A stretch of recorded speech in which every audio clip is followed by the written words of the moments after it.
Hello everyone, I, Shreya Mishra, your host and outreach lead at Girls Script Jaipur, welcomes you all to our 4-day workshop on GitHub, and open source. Today, in our last day, we will wrap up our workshop and make you perfect in open source contribution. But at first, I would like to call my chapter lead, Jayashree D, to tell us more about our chapter and Girls Script Jaipur. Thank you, Shreya. Hello, everyone. I'm Jayashree Gupta. I welcome you all to the fourth day of Open Source Bootcamp, and I welcome all the speakers as well as attendees. So, basically, Girls Script Jaipur is non-profit organization which is mainly focused on the technical skills. So, just stay connected for the further updates related to the technical skills and other tech stacks. So, Shreya, just go ahead with the content. So let's start our session with the introduction of our speakers. Today, our first speaker is Unnati Tomar. She is third year student at IGDTU, founder of Codex Script Community, Shreya, incoming. it's Yes, Unnati Chabra. It's Unnati Chabra. okay, sorry. So Yeah. today our first speaker is Unnati Chabra. She is third year student at IGDTU, founder of Codex Script Community, incoming TC Internet Tech Curators, former LFX mentee, community operations intern at Texas, India. Then our second speaker is Jayant. He is first year EC student at Asansol Engineering College, contributor at Winter of Contributing. It's an open source program organized by Triple IT Kalyani.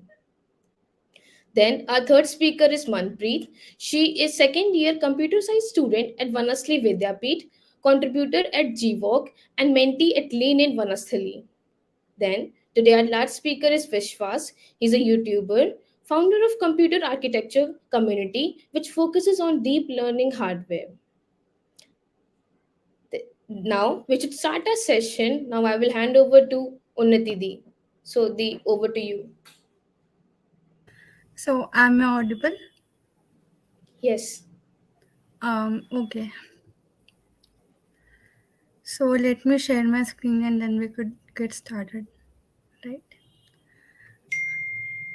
So firstly I want to thank Jayashree for inviting me for the session and also Girls Club Jaipur for such an enlightening session.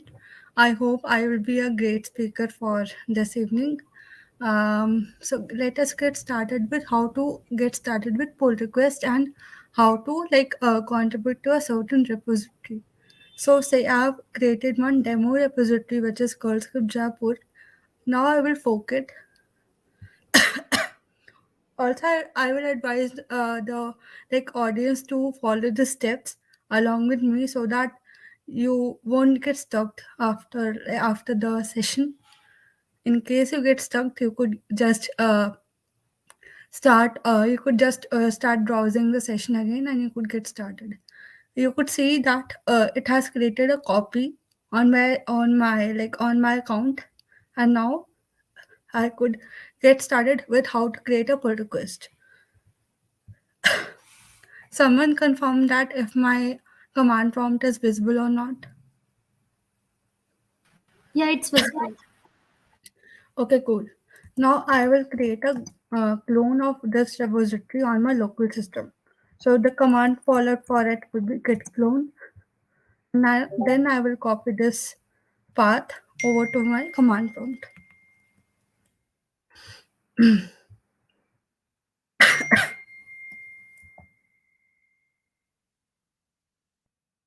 It will create a clone on my local system, and now I could just access it using cd going to the directory of demo gs Jaipur.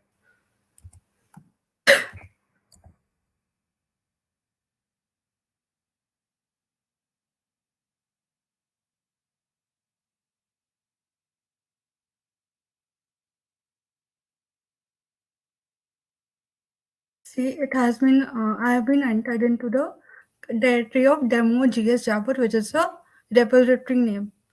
Now I will open this code onto my VS Code using code space dot. Now you are able to see the VS Code. Am I correct, Jeshri?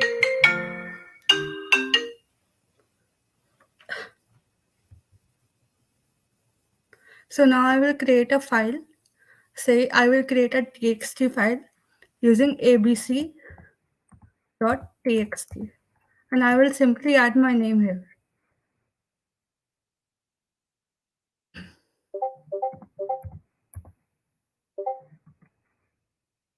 Now I will just I will just push these changes using a command.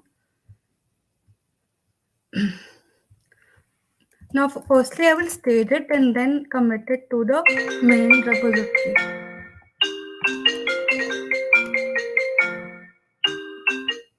You can see that this has been staged, and now I will commit the changes. -m.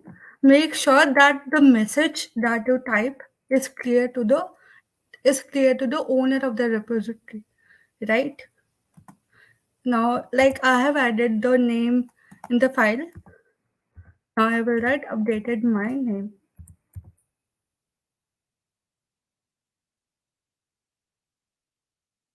You can see that one file is changed and one insertion is there.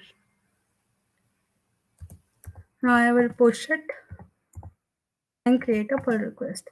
The command followed for it would be git push. Mainly if you are like if the repository is not that big and if the change is not that big, we can just use git push and then click enter, and this will be pushed to the onto the like main here onto my local copy of this readme. And now here I will just open a pull request. Now I will create a pull request and will add a message that I have updated my name here. And if you are solving an issue, then you could type the issue number, that which issue you have been solving, and then you could get this pull request open onto their repository. I hope the steps are being cleared. If not, after this after this session, I will just share a doc with all the commands that I've followed, and then Jayashri could share it to the groups uh, of Girls Club Jaipur. Is that fine, Jayashri? Yeah, yeah, sure, sure. And I will just you can see that this pull request has been created. Now the reviewers will review this pull request and then could suggest some changes, or you could just if they suggest you some changes, what you could do, you could just open that repository onto a local system again, and then you could do the changes, and then you could again commit it. So I guess that is all. That is how the pull request has been created. Now for the contribution guidelines, mainly you have to like as I said, the message during the pull request creation should be very clear, and it should reflect the changes that you are being doing. In case of any doubt, you could just hop into their communication channel. Every repository has their communication channel, and then you could join in and ask your doubts in public channel. Mainly, the doubts should be asked in the public channel, as it is a one of the best practices of open source. Like also while working on certain issues, you have to get them assigned to you, and after that you should start with the changes. And in case of any doubt, you could even ask your doubts in the issues comment section. If I create one issue, say for example, you have to make logo. Okay, just an example.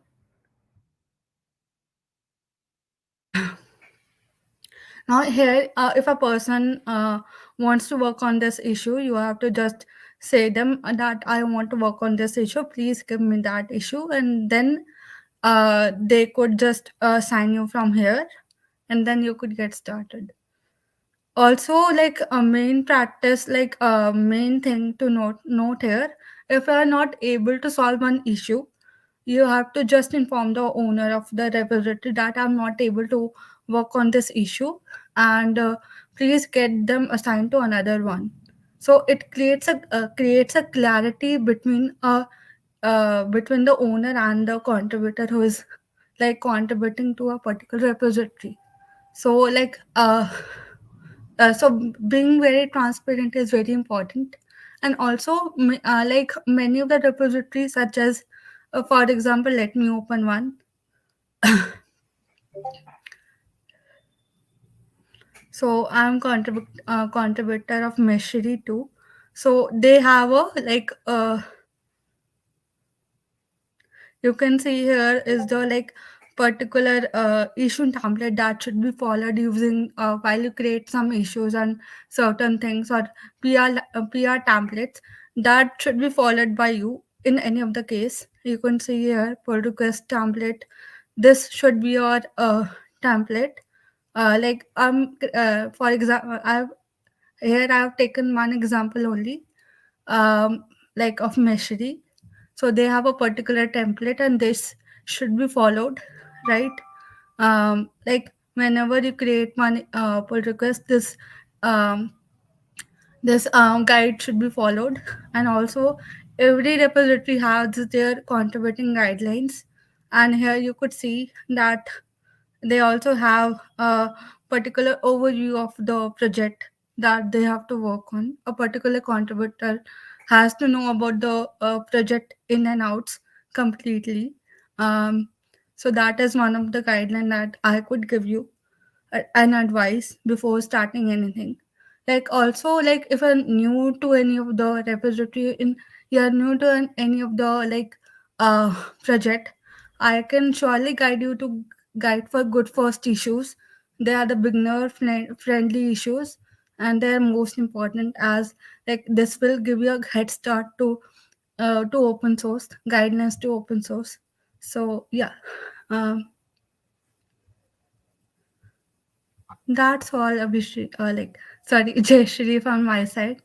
I hope I was um like a good speaker.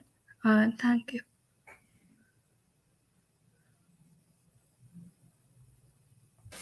Yeah, you explained everything very well. Hope our attendees get a lot to learn from you. We have Also, some. I would be sharing the commands that I followed during the session with you after this session, so that you could just forward it to the participants of this session. So yeah. Yeah, sure. Before that, we have a few questions. One is from Ritika. Can you guide how to search for projects or issues to work on? Sure. So basically, GitHub has. Could I share my screen again? Yeah, sure. Yeah.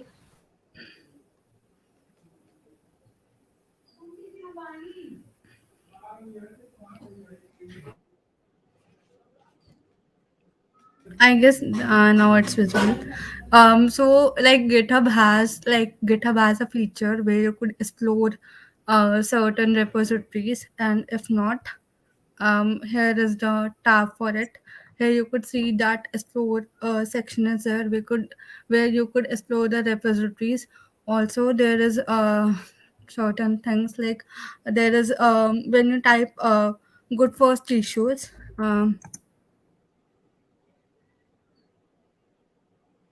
GitHub. Okay. So like various GitHub topics would be there where you could find good first issues for your start repositories basically. So that is one thing.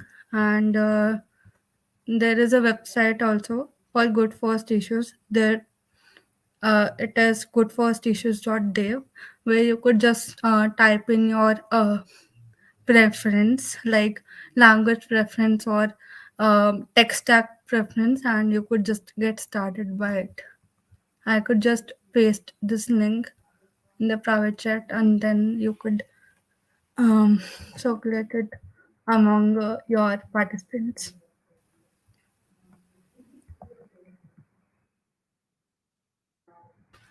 Okay, hope you got your answer, Ritika. We have one more question from Karan. He's asking that can we directly commit the changes in Visual Studio Code without using Git and reflect it in our main branch? So basically, this commit could be done by two ways. One is by using GitHub Desktop, and one by using the Git commands.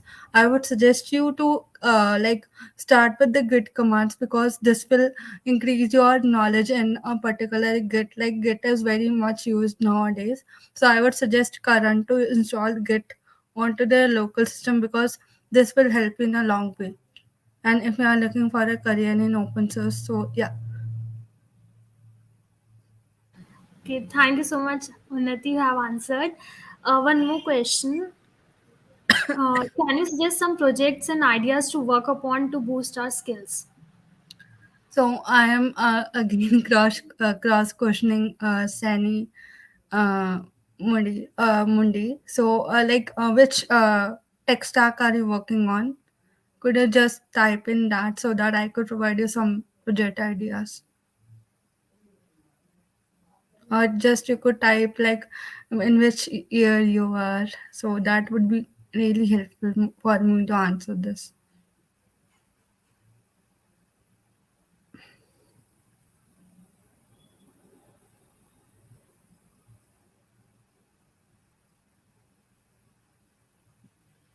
Unnati, I think you should answer it in a general way for like second years and third years.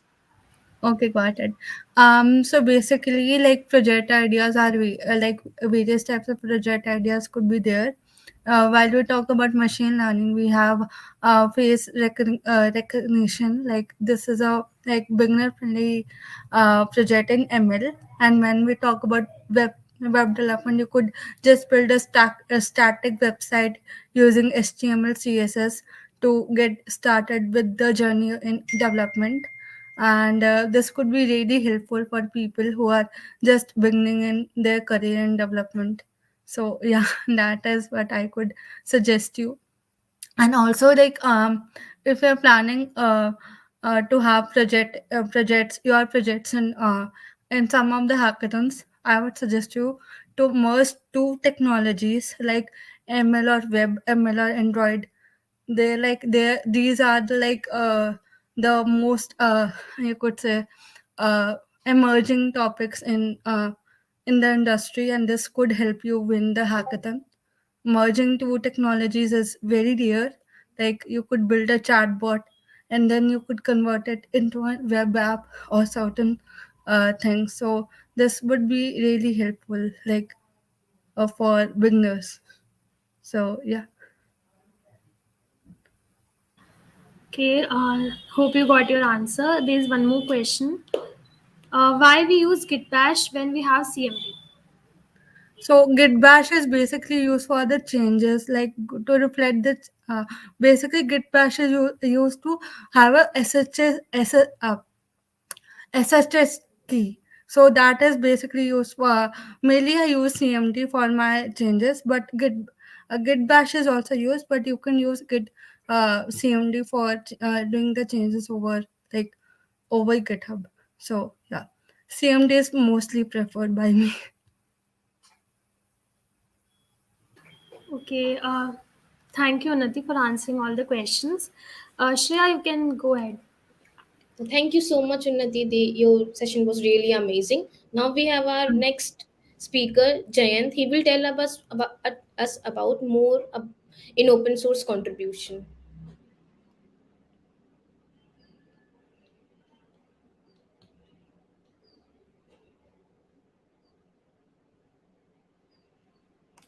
Thank you, Jayashree. Jayashree, can you put my presentation to full screen, please? The cinema layout at the end. Yeah, sure. Thank you so much.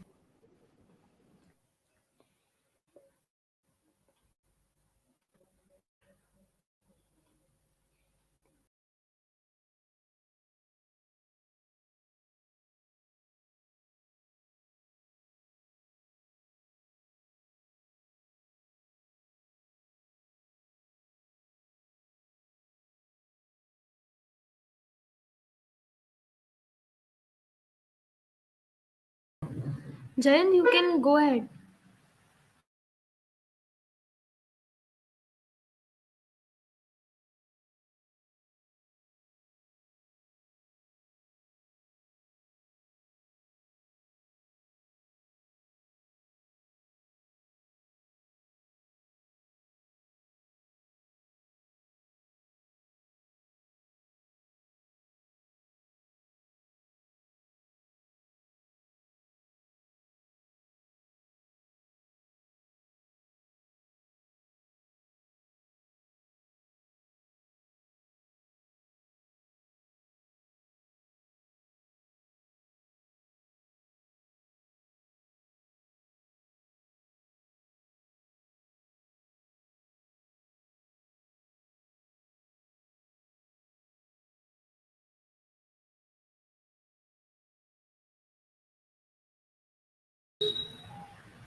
I think Jayan is facing some issue.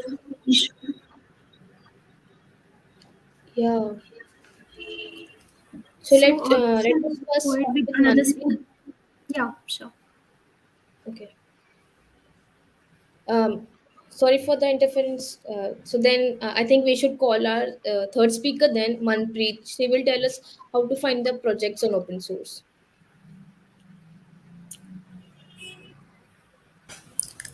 Okay, so can you confirm if I'm audible? Yeah, you are. Okay, sure. So, firstly, I would like to thank Jayashree for providing me with this opportunity of being the speaker in this session. And I would like to introduce myself. Hi, everyone. Myself, Manpreet, and I'm an undergrad student at Vanasthali Vidyapit Jaipur in the stream of CS. So, let's get started with the presentation. Just confirm me once if my screen is visible.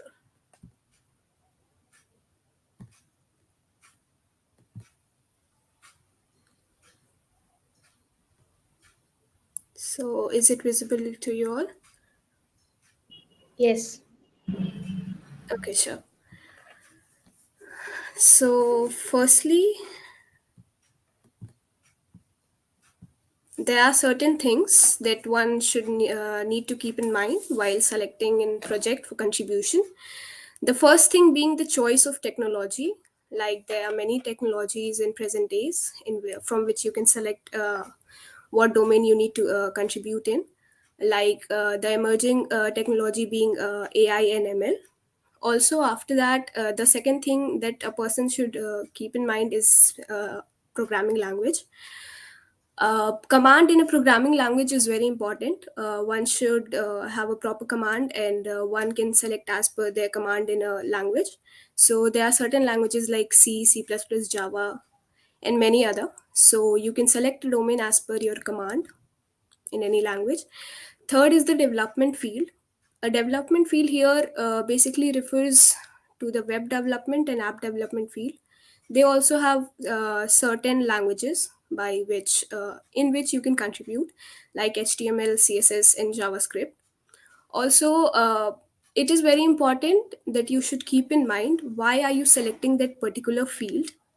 So, the main thing that sums up the session is your self interest. If you have a particular interest in C language, so you should go ahead with the C language, and in Java, or it is same for every other language. So, after that, I'll be sharing you a repo, my repo. I hope it's visible. So, this was an event that took place like 4 months ago. So, there are certain now the question comes how to select a question in which you want to contribute, select a question or any particular domain. So here, as you can see, just a second,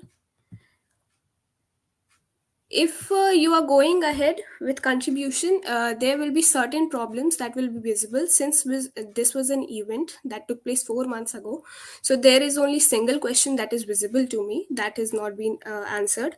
So you can select this particular question, and the question will be visible here.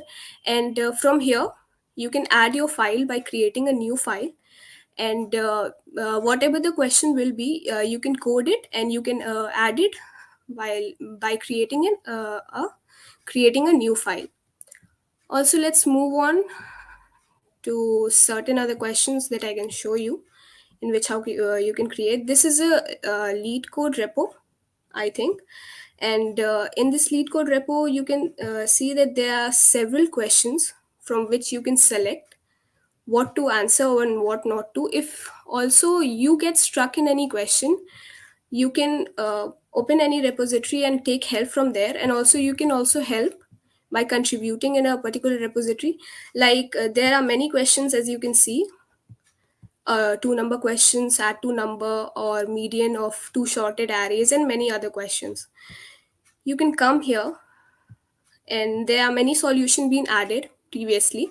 You can also code your solution, and you can add the file from here. Also, I would like to tell that there are many other repositories in which you can contribute. There are many Microsoft repositories. Here also you can select as per your interest in JavaScript, C++, she has, and any other language, whatever your wherever your interest lies. There are same Google repositories or Microsoft repository. This one is of Facebook. You can also see this, and you can select as per your choice and your interest. So, moving forward with the presentation, now the question arises, what are the benefits of an open source contribution? So, the main benefit is that you get access to a lot of useful resources which you can use in your problems also, or for your knowledge.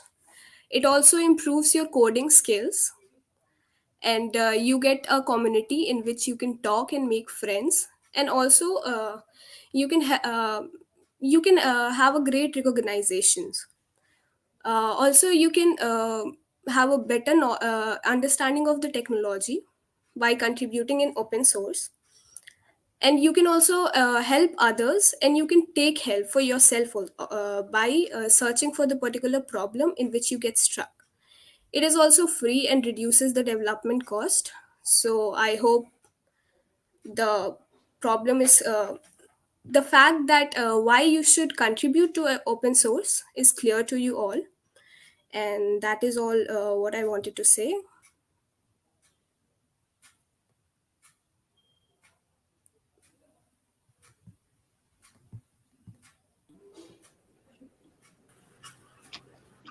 Yeah, thank you Thank so much. you. Yeah, sure, go ahead. Yeah, thank you, Manpreet. Your session was really helpful. Now I think we should take up some doubts. You people can post your doubts in the comment section if you have any. I think we don't have any doubts as of now, so we can go ahead with the other speaker.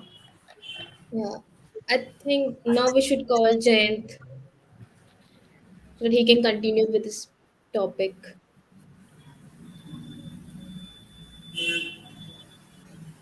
Jayant, are we audible at your end? Am I audible? Yeah, you are. Yeah, you're audible at my end. Am I audible? Yes. Yeah, yeah. Okay, just give me a Just moment. share your Sorry for the screen. interruption earlier.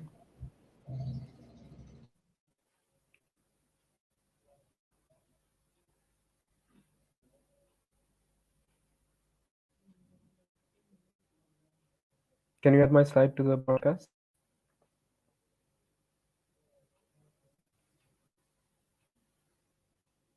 Yeah, it said. Thank you so much.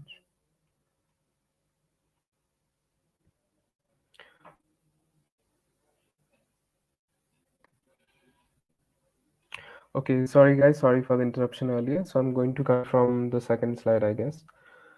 Uh, so what are we going to talk in this session? Talk about in this session? It turns out there are more ways than just the most mainstream way to contribute to open source, which is through code, and we'll be going to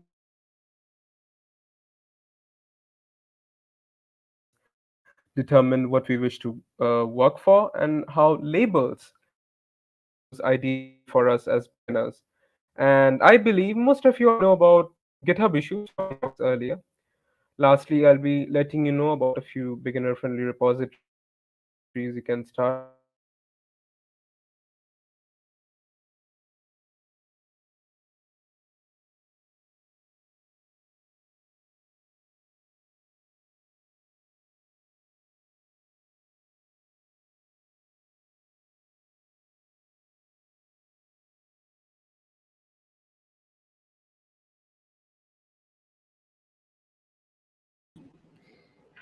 Now I think that Jayant is having some internet It issue seems again. this time Hey Jayant, that you're not WhatsApp audible properly. announced few groundbreaking changes in their privacy statement for a few countries, including India, that allowed for more user data collection. This is a trending infographic from around the same time by Internet Freedom Foundation in response to this step by Facebook, which is now Meta, which also owns WhatsApp. Elon Musk said the whole world moving towards open source with his simple two-word tweet, use Signal. And by the way, for those of you who don't know, Signal project is open source and they have their development repository on GitHub. So you can see, knowingly or unknowingly, the world kind of loves open source because they don't want their identity sold to the tech giants who thrive from our host profile data on the internet.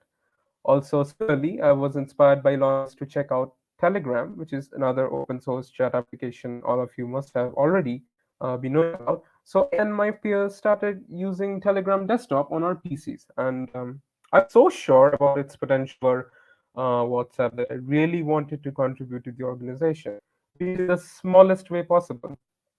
So we kind of keep using these apps on our devices for the next few days. After a few days, I discovered Telegram Android had this counterintuitive feature that lets you view a very small portion, not all of the messages, of the incoming message history from a friend with actually like have the API marking the messages as read. This gave me idea for a ghost mode, and I was that's why Telegram hadn't implemented it completely yet, since it would be a great addition to the privacy features, and it will almost be at par with WhatsApp. When I go mode, it's the same that we have on WhatsApp, with a little read receipt toggle. So I put up my suggestion as a feature request on Telegram DevOps GitHub issues. I was soon in talk with contributors of the repository, and I ended up knowing what I requested for would be against Telegram's terms of service. Here is a snap of it. Well, this ended here, but I was kind of surprised to know that GitHub had given me the privilege to showcase Telegram Desktop as a repository that I had contributed to in my GitHub profile landing page. Although what I did was obviously not contribute code, but just start a simple discussion. What does this all prove? I just want to highlight two aspects of this. First, contributing code is not the only way as you might be thinking. Second, my story justifies the word open in open source. That is, literally anyone with a little knowledge and will to serve the open source system can approach the repository maintainers and just contribute. But eventually, we come to this question: what does contributing to open source actually mean? Right? So we've been talking about it. So first way in which you can contribute to open source probably by asking questions and starting discussions. Well, this is exactly what I did with Telegram Desktop's repository. Well, how does it help if this is all you're doing? Actually, this adds to documentation available for the project, and later it'll help anyone with similar questions as yours find the perfect trail of information, which was a discussion that you once started before. And this is actually one of the least ways you can contribute to the repository and one of the least things you can do. Another way to contribute is by being a code tester. All you have to do is use a deployed and say running version of the code and give feedback or report bugs if you encounter any. And believe me, nothing develops more than good and extremely considerate people who test the code and let them know where it went wrong. So reporting bugs mightily helps the organization to produce great products for the end users. And in case you're good at improving user experience and designing interfaces, you can always provide inputs to the team, fix UI layouts, contribute HTML CSS code in case it's web dev project and you're good with development, or you can even build logos, banners, branding assets, and whatnot. Oh, and by the way, GitHub's open source guide is something for new contributors. It's actually a website I love to recommend when it comes to help people getting started with open source.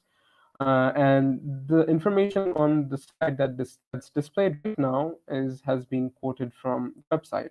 I think I'll put out to this website in the Gulf Script group chat shortly. You can just give it a read afterwards. Documentation does and quote involve any information about the project that will help people understand a utility better. In forms ranging from add simple readmes inside subdirectories to code descriptions and video tutorials about how to get started with setting up the project for the end user. And mind me, people who wish to be technical writers, this is one of the greatest ways to build depth in the field. Augmenting projects requires some entry-level understanding of the code base, but as much as it concerns you people who are just getting started, this is something you can just keep for later and get it when you think you have become experienced enough. And in case you are a coding ninja, go for contributing code. You don't necessarily have to start with a difficult to comprehend repository with people working in it, like talking about God knows what. There are a number of repositories out there which are, extremely beginner friendly, and I have a GitHub website which can help you pick one of your interest and you can just start with it. I'll send the link here in the AS community group chat. Now I will finally come to why I was actually to this. Say you've chosen your repository already and you'd like to put your work in. Now, what do? I'll be demonstrating this with my open source repository that I created yesterday for you all.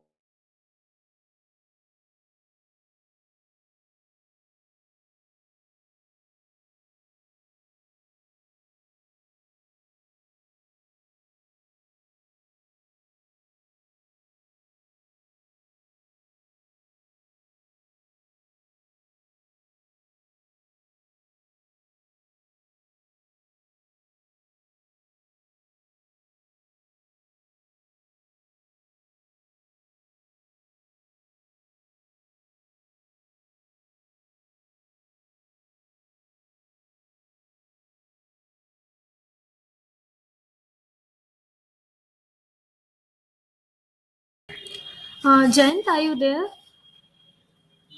I think he lost his connection. So, Shreya, we can go ahead with the another speaker. Shreya in the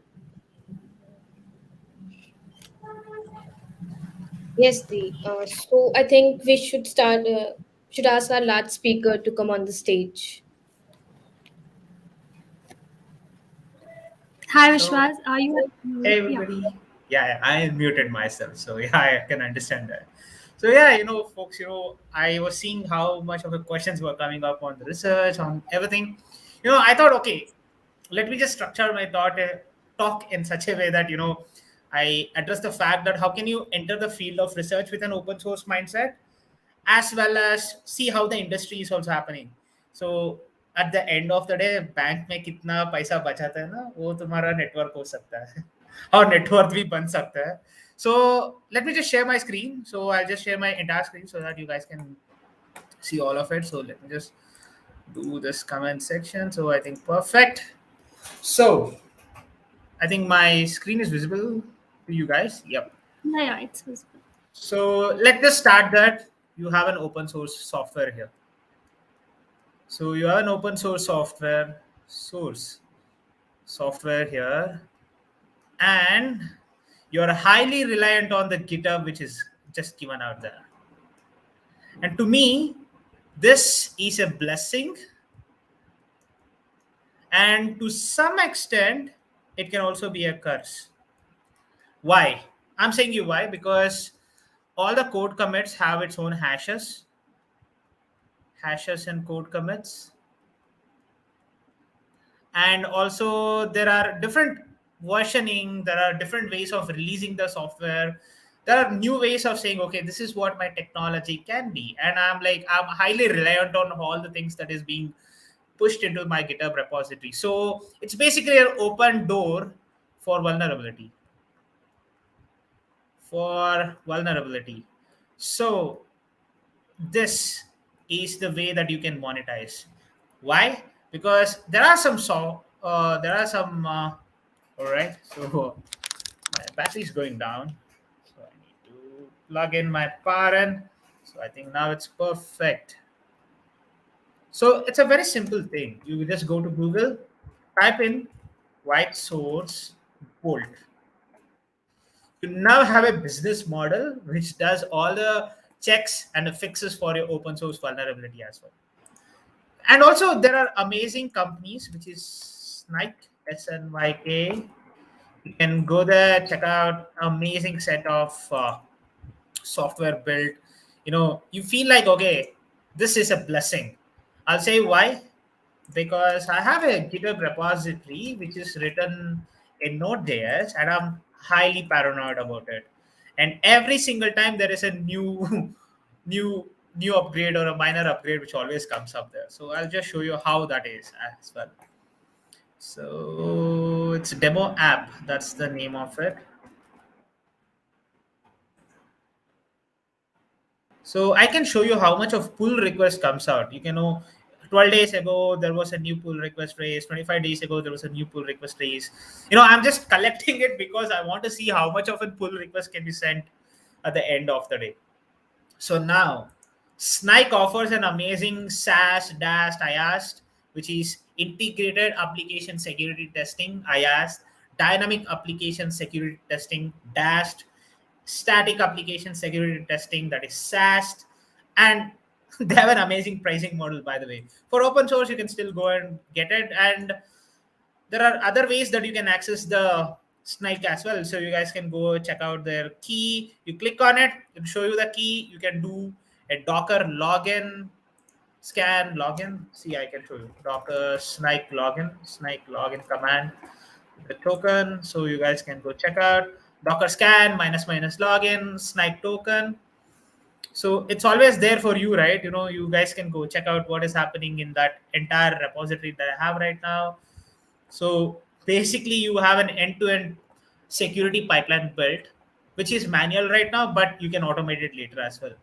So open source is a sort of a business if you have too much of a vulnerability in your hand. And now people talk about the way in which the commits happen. People talk about the way in which the communication happens, right?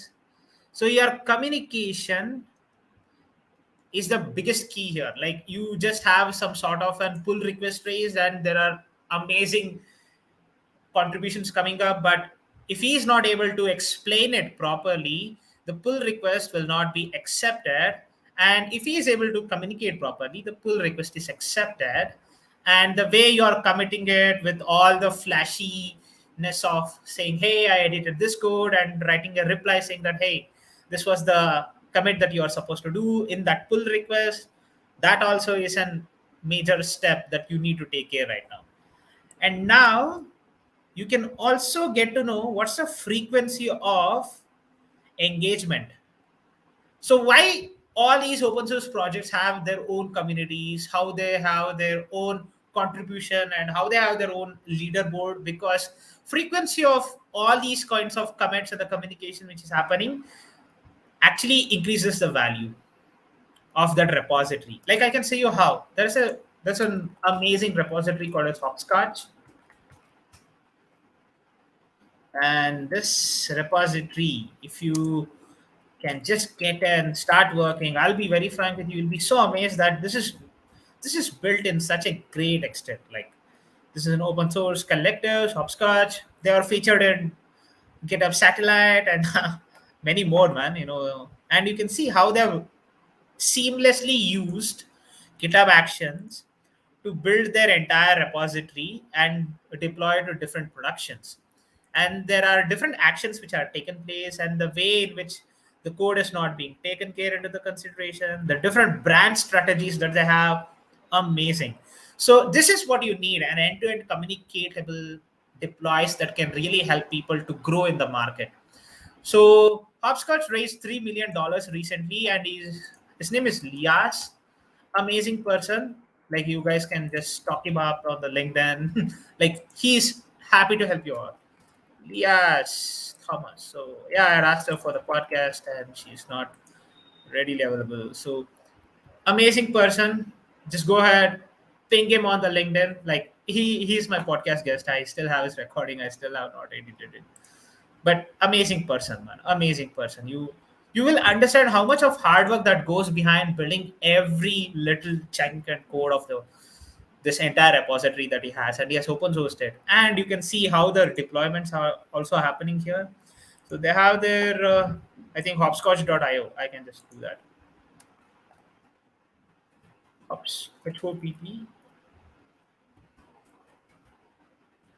scotch.io. Hopscotch.io. Yes, this is a project name. So yeah, it's came out. So open source API document development thing. It's an amazing tool. It's just like your Postman, but it has all the different functionalities that you can take care, generate the documentation. Like, this is the simplest model of what I'm talking about. You guys can go try out the thing, and everything will be there. And there are amazing projects that I really wanted to show here, because we all will get bored, man. We all will get bored. Like, why is it still there in my pocket? Why didn't I leave it away and things like that? So edge.favorites. Oh, it just got away with another stuff. Edge.favorites. So I just need to do this. Oh, it's going to a new tab. I don't know why. But let's see. New takeaways. I can show you this project. Amazing projects are coming out from Netflix. If you go to the Netflix GitHub repository, you'll see that Metaflow is one of the most desired MLOps platform that you really require. Like, today, it's one of the leading MLOps frameworks that you can ever see. And this platform, what MLOps engineers use every single day, is from the Netflix team itself. There is this tool called Azul.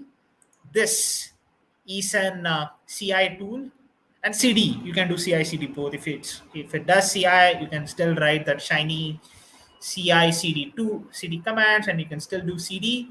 And this was an internal project which was done by Netflix, but later on they started moving ahead. Titus is basically incidents management and so on. Like, if you want to really understand how much of this containers and virtualization of all these things are coming up, you need to check out this repository.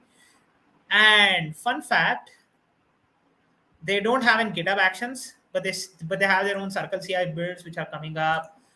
Even I think Zul only has that thing. So Dependabot, it's basically just testing how much of a vulnerabilities are coming up. So I think I can show you some Dependabot thing which are coming up. So it's saying that, hey, Dependabot has been written as in GitHub Actions, and now it's coming out and saying that, hey, your projects needs this kind of an updation, and it's seamlessly working here. So I think Dependabot is so cool. I think you guys can also check out this project, the Dependabot projects. It's amazing. And the workflows is always there. So Gradle wrapper validation, all these testing of all the things. If it's an open source application, of course, it's happening seamlessly. And if you want to have and secrets and everything, I think this is my sister's repository. It's not a requirement of that. That's not a thing. But let me just show you how to just get that secrets also. You can create a new repository secret. You can name 1, 2, 3, 4, 5. Vishwas, not Vihas. It's Vishwas. That's my name, and I say Vishwas only. So it's a simple thing. I just showed you it's not being there, but you can only update and remove it. You can't have anything apart from that. So you neither have to update it, nor you have to remove it completely. Or else you can't, it's not even visible to me who has signed in through my sister's account. So this is what I'm talking about.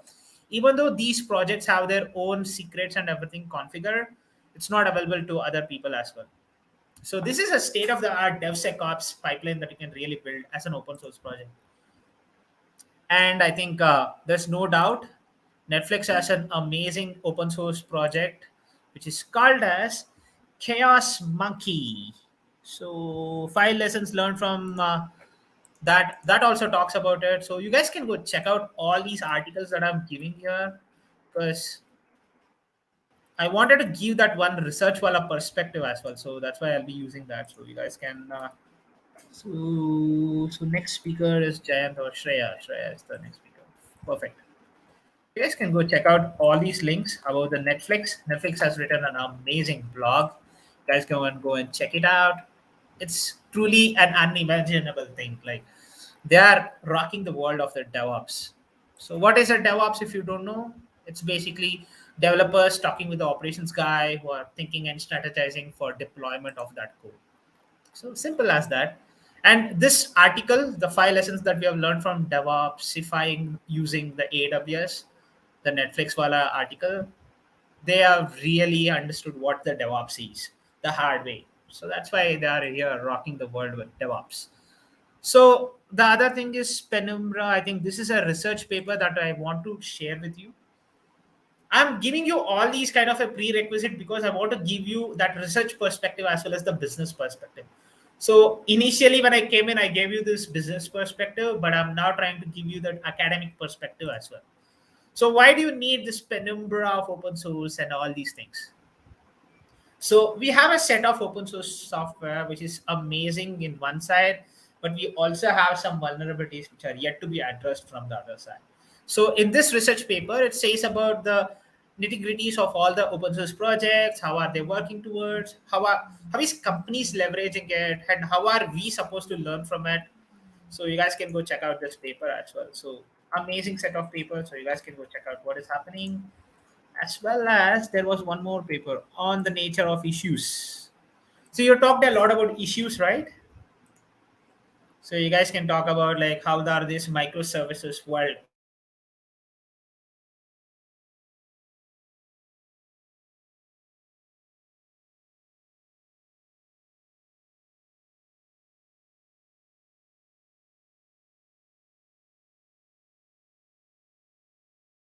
And that now is a microservice.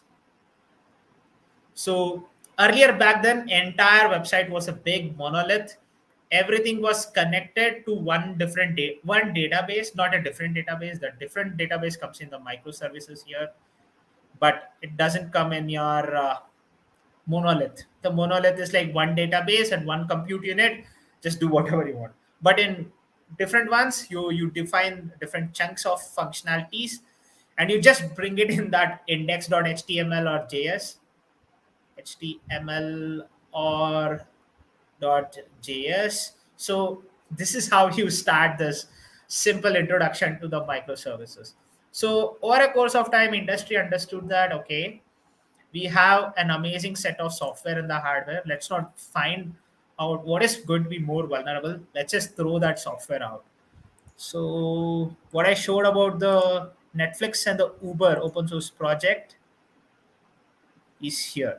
So just follow this GitHub repository from the Netflix and Uber. They're doing pretty amazing, man. You know, Titus is for your entire container management. It's just like the Kubernetes, but it's the Netflix version of the Kubernetes where you have the resource pools, all the things. And I think there is one more topic called as Dapper in GitHub. Dapper GitHub, so it's portable, event-driven runtime builds. So Dapper is actually also under the this one Cloud Native Foundation, but it's basically too many of the Microsoft people who are employing that kind of an project, because if you see what Container Apps has, basically it's still Dapper, which is doing dynamic application runtime. So it's one of the most secure ways, better than a Kubernetes thing, and what you have is the same old understanding, right? So simple as that. So you guys can go to any of it. So there are different projects which come up saying that hey, front end ke liye, back end ke liye, this Jaeger distributed tracing is for the observability, the monitoring of the DevOps pipeline. Kraken is an amazing project. You guys can go check out this Kraken GitHub registry is also there.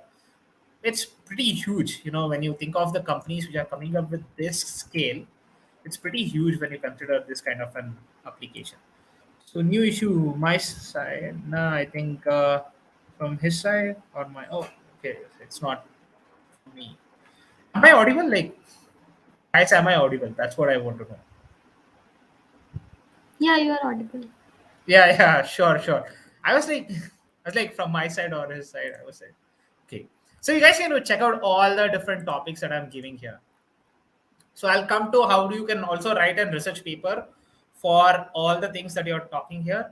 So I think what I can do is that's the end of the data sets and everything. Okay, somebody asked like how can you get the data sets and everything. So I think unsplash.dataset is always there. So it's one of the open source projects that you can think about.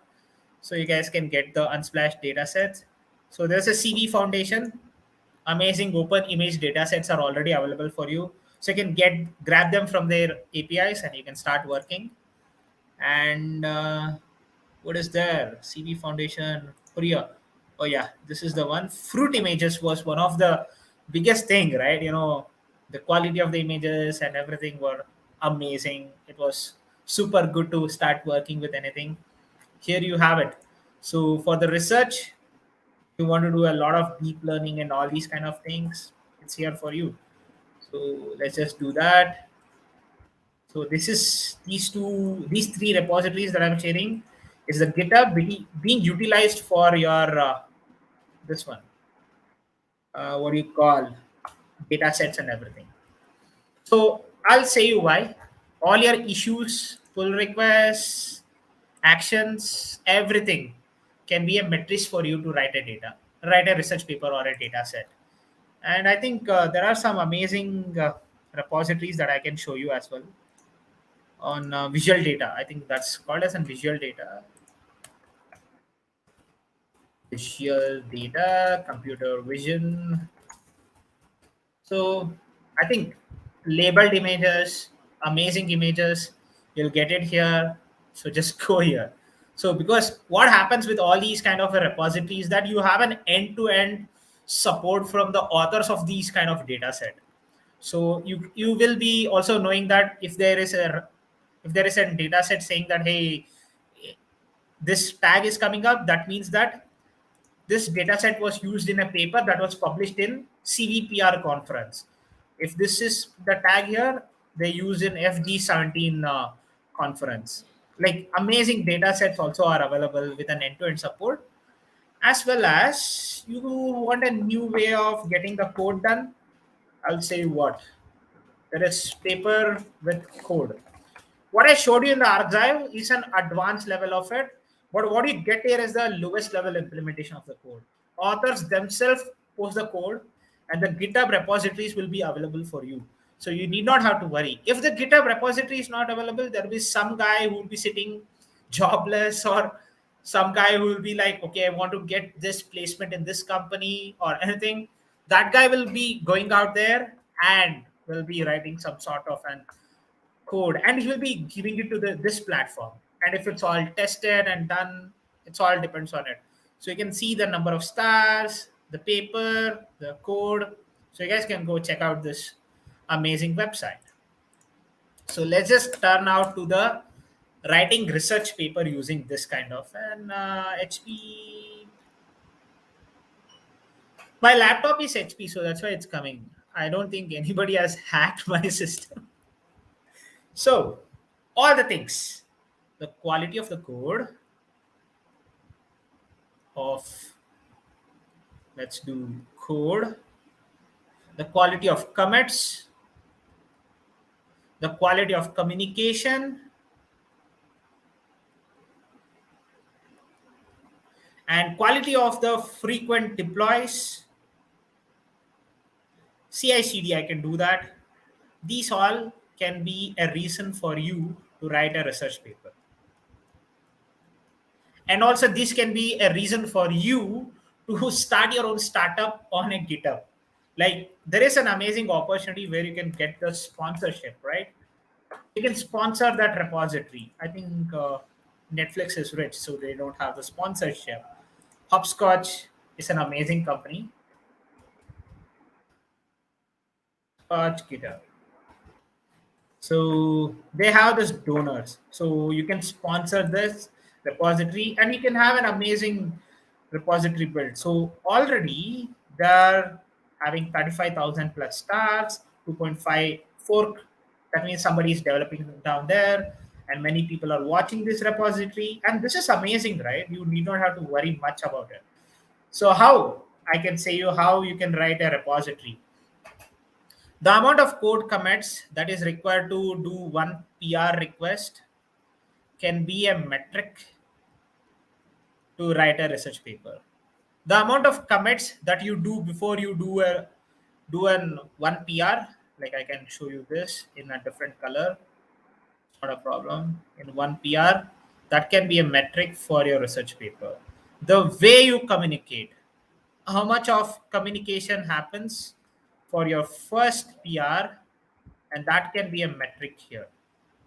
So let me just do that metric part separately because I need to add a lot of things. And the way in which the people are communicating in the community and the way in which they are actually writing it, that's a people skill at the end of the day. That can be a metric. That can be reason why you are writing a research paper. So right now, if you just start studying, how is the code quality? How are the commits happening? How are the communication happening? How many frequent CI/CDs is happening from that repository through a GitHub action can be your metric for a research paper. And you can also think of anything like you know you want to start a research paper,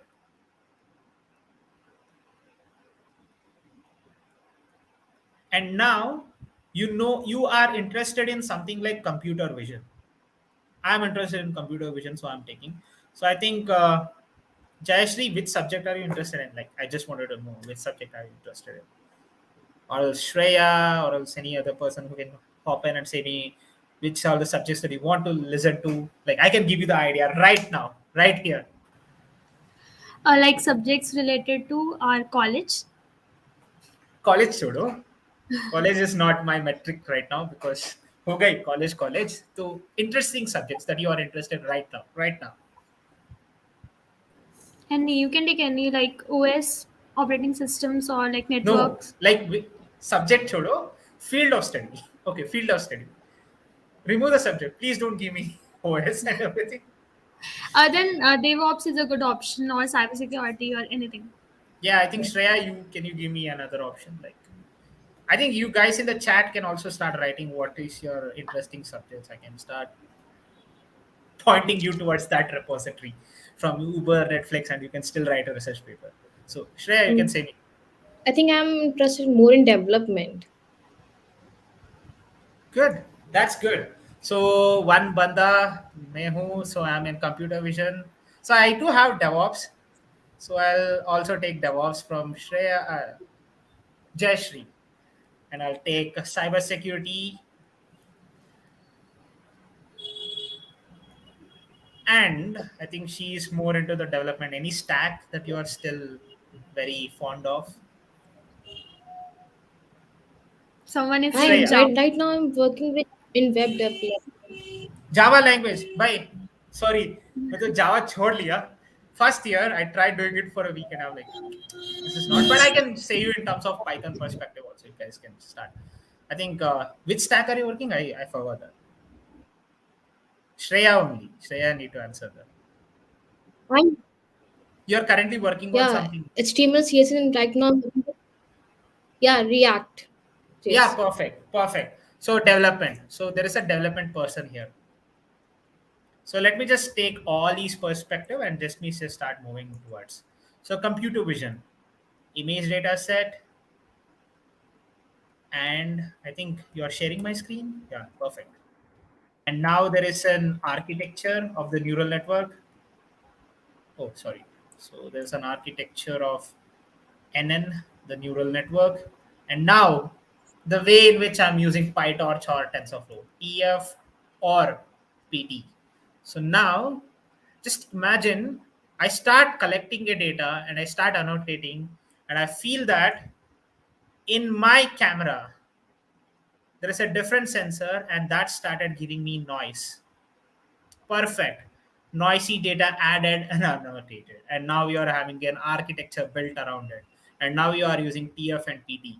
The way in which this entire infrastructure of image data set collected, the architecture which you have written, and the TensorFlow which you are trying to build, this matrices that you just see, the way you start building towards all these architecture can be a metric for this. So you can start relating and you can start writing papers on it. The way you are collecting data set can be a metric and start writing data on it. And you can start a startup using this. You can start a GitHub repository saying that, hey, you know what? In my problem statement, I'm looking for an image data set, which is actually having one, two, three classes. It says human, cyber machines, or else let's say anybody like camel. Jaipur mein, it's in Rajasthan, so camel. Let's say that. So you actually can create your own GitHub repository. You can say that, hey, I am creating this many amount of data set, I need some support. You can write a LinkedIn post, people can start contributing for that, and you become an amazing ninja about collecting the data set and writing all the things that you did during that process, and that will be your research paper. A simple and a easy thing that you can still do at any given point of time, and everything will be sorted to you. And coming to the DevOps is my subject actually. So you can actually amalgamate MLOps also here, because computer vision or deep learning, all these folks are still using. AIOps is also there. So now I saw a repository which told about DevSecOps repository. DevSecOps GitHub. So it was saying about the ultimate DevSecOps library. So it says about all the resources that you can use for the DevSecOps. So now you have a collection of all these kind of resources, all these kinds of projects. You guys can go there, check out all the repositories that you want to write, and you're sorted. Your life is actually sorted, because everything in that DevSecOps repository is there in front of you in one go. And of course, there is a company called a Sonar Type. You guys can go check out their software supply chain security reports. Oh God, like crazy amount of it. Like I feel like, why I'm not touching the Nexus lifecycle management, because I want to really touch that, and I just wanted to learn about it and things like this. So Sonotype report, software supply chain report 2021 was actually out. 2021 was actually out, so you guys can go check out. It says about all the insights about your open source projects, the repositories that was created, how many JavaScript projects has been used, how many data set has been created, not the data set, sorry, know by ML and AI. So it says about how many times the JavaScript library was being used, how many vulnerabilities was raised, and how did people solve it. So it's always there, right? So somebody who was doing Java, you can look at some projects which are there from the DL DevOps perspective. You guys can go check out the tools of it. I think what I showed, the Zule from the Netflix, is an amazing DevOps tool as well. So you guys can go check it. Some books are there on operations and management. I think I can share you my slides deck that I do. You guys can go check out that Google Slides. Sign in. I think DevOps, the purpose for an institution. That's the slide. I think I shared it with somebody. I did an end-to-end DevOps thing for using GitHub Actions itself, so you guys can go check it out as well. So it's here. So that's what you call it as the perfection, right? In this repository itself, I've added all the books that I've read, and it also has all the resources for the DevOps. You guys can go check it out there. And continuous delivery, deployment, operations management. All these below are the operations books. All these above are the DevOps books, pure DevOps books. And visible ops, ITIL, It's a framework for doing all the Scrum, Agile management. You guys can go check it out. And operations books once again. So one of the best repositories that you can think about. So you guys can go think about the way in which they are working as an operations team, the way in which they are working as a DevOps team, the way in which companies are using it. And now you can have a review paper, and you can build on all the matrices that I told here, and you can write a research paper. So this is what I told. And of course, even cybersecurity also, you can write a research paper on the reviews, as well as you can take it back to this entire quality and the things like that. But just by seeing your repository, if you think of development, you can write a review paper on why is some frameworks not stable,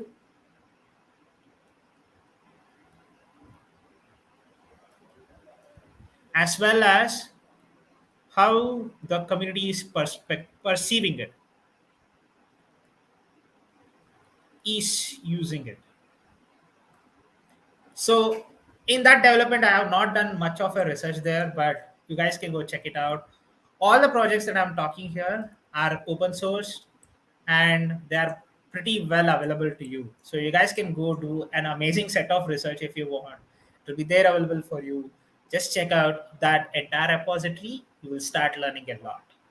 And that's it from my side, folks. Giving you that academic as well as the business perspective was the goal of it. But it's impossible for me to do a lot of DevOps using the GitHub Actions in half an hour. So what I thought of, like, I'll share you my GitHub repository. You guys can go and see how the way I've written the got GitHub workflows and YAML files that I've written. You'll start understanding like why is this deployment happening and things like that. Take the reference of my slide, start seeing that entire repository. You'll be good enough to go with it. So that's it from my side, folks. Thank you so much. Was it good? Like, did I bore you with a lot of academic stuff? No, actually, it was an amazing session. I personally learned a lot from you. Yeah, yeah, Came to sure. knowledge.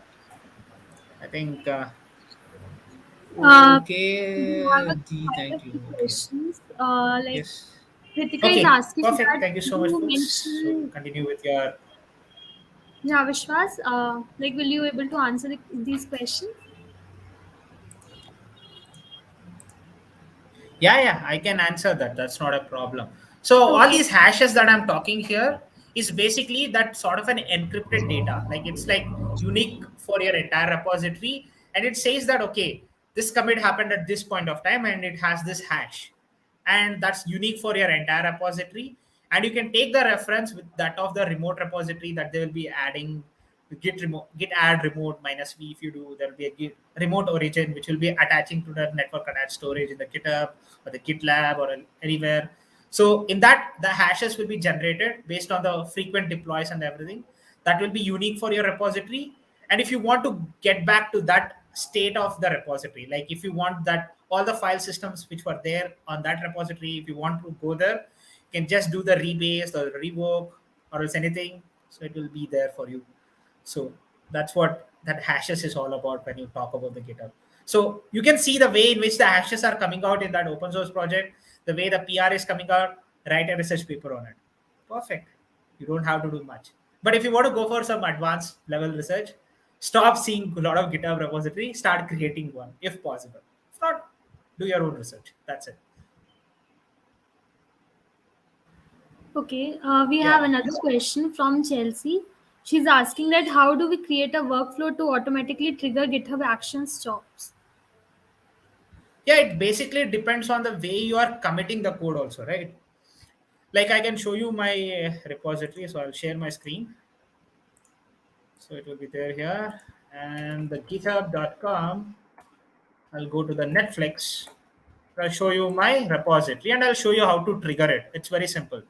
I think in the Flutter app, not in the Flutter app, I think I can show you in the Reactor application only. There's that Reactor file that I've had. So I've suggested them that there is an GitHub workflow file. This is what the file system for that. And as soon as there is some commits based on the configuration, it's always there. So I have told them that okay, now if I have an push, done on the main branch of my repository with some tag or something, like just do some publish anywhere. So what you have to do is trigger this action, and that will be there. And for the tagged deployment, I have actually named it as tagged deployment itself. In that tagged deployment, what's happening here is very simple. If I go here and in the repository, if I go and release a tag here, it's saying that, hey, this is the tag. What you can do is you can edit it. You can actually do 556. So I'm creating a new tag. I'm saying it's a pre-release or else it's ready to be released and updated. So what I do is I do this, and I've mentioned it in the main file. And trust me, the tag deployments used to never happen frequently. Even though it existed from 2 months I've done so many of the deploy, but till now it didn't happen, because it only happened because I was tagging all these. No push in the main or anything was being affected. So this is how you can start building all these CI and CD pipelines using all these kind of repositories, and everything will be sorted. So this is how you do it. This is how you do it. So very simple So introduction. Don't worry, just go to my GitHub, ash karo, लेके चले जाओ, do some demos, talk in the conferences like this. Everything will be sorted in your life. Yeah, okay, I think. so there is one more question, like how to grow coding skills. Like it's off topic, but yeah, if you want to answer. Yeah, I'll say you one thing. What happened in my life is I touched Java and I was like shocked. Oh God, it's so tough. I can't handle this much amount of code. And I'm like, okay, fine. कुछ तो करते हैं. Then we went to Python because it was much more easier, simple English, and it's like for I in range of. Python became my friend, by the way. It's like lambdas were like my favorite. Like single line where I can do much of a thing. I'm like, कर लेते हैं. Then I started doing that. So I would say like start from the basics of the Python itself. So you get that intuitive understanding about like that language becomes your friend. Then later on you will be like it's a toy show later on. Like in the interviews when I use lambdas, they'll be like, why are you using lambdas? I'm like, it's easy, no? You're supposed to give me a job, and why are you thinking whether I do with this or that? Like I just do my job, you pay me the money. And HR's job, right? It's not yours. So simple as that.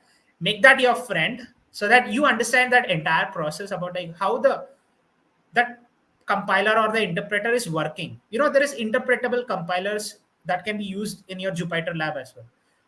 On if you're a Linux head like me, if you want to write all the scripts and things like that, you can go to Linux, download Conda, then add that XCUS CLING. Then you get to know that interpretability of the C language. Then you will understand everything. It's XEUSCLING, ZS Cling. So it's an interpretable compiler for your C. You can see that GitHub repository here. So I think the best suggestion is don't learn any language, YAML and JSON, the language of DevOps. Learn this, your life is set. And you'll have the Toyota mindset to deploy in hundreds of targets. Coding will be like very easy, then you can go ahead with it easily afterwards. So I think that's it, folks, from my side. I don't think there is anything that I can do. Anything you start with, I don't mind. As long as you earn good amount of money, it doesn't matter. So start with any language. By the way, C++ is used in writing the drivers for all these Raspberry Pis, Arduino. What do you have here? All these still work in C++ and C in the backend. You might develop in the Python, but it's still there. You can't deny the potential of a language, by the way. Oh, yeah, that's fine. I think no questions. Great. Yeah, Yeah, we can end the session. Thank you so much, Vishwas. Thank you so much, folks. Bye bye. Take care and all the best to Yeah, you, Jaipur thank you so much. chapter. That's good. Thank Bye. you, everyone. Thank you, attendees. Thank you, Vishwas. I can move.